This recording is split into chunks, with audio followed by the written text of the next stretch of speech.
Magnetic susceptibility for paramagnetic and diamagnetic material is respectively.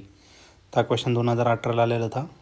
A option आहे small positive and small positive. B option आहे large positive and small negative. C option आहे small positive and small negative आणि D option आहे large negative and large positive. तर या 4 ऑप्शनपैकी या क्वेश्चनचं correct answer काय असलं पाहिजे, तर याच्यावरती आपण डिस्कस करूया. आता मॅग्नेटिक ससेप्टिबिलिटी दिलेलं आहे कोणासाठी, पॅरामॅग्नेटिक आणि डायमॅग्नेटिकसाठी. आपण सर्वात पहिले पॅरामॅग्नेटिकसाठी घेऊन टाकू. Magnetic susceptibility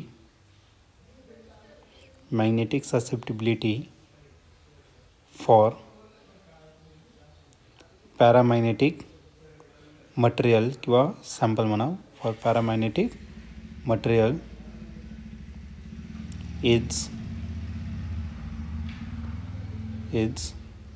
small and positive.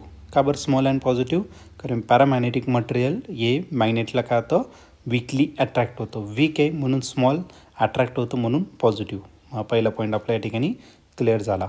आता दुसरा घ्यायचा आपल्याला ferro डायमॅग्नेटिकसाठी.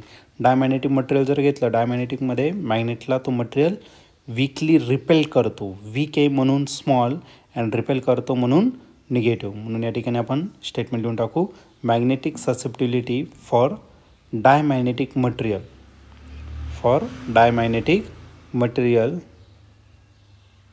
Is small and negative.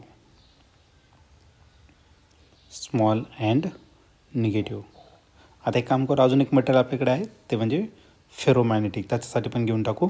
Ferromagnetic मटेरियलमध्ये काय होतं, हे जे मॅग्नेटला तो मटेरियल स्ट्रॉंगली अट्रॅक्ट करतो. स्ट्रॉंग आहे म्हणून लार्ज आणि अट्रॅक्ट करतो म्हणून पॉझिटिव्ह. म्हणून या ठिकाणी स्टेटमेंट घेऊन टाकू, magnetic susceptibility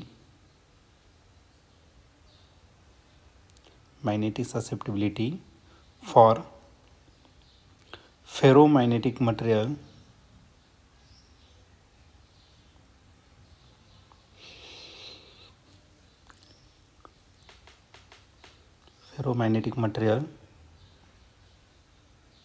is large and positive.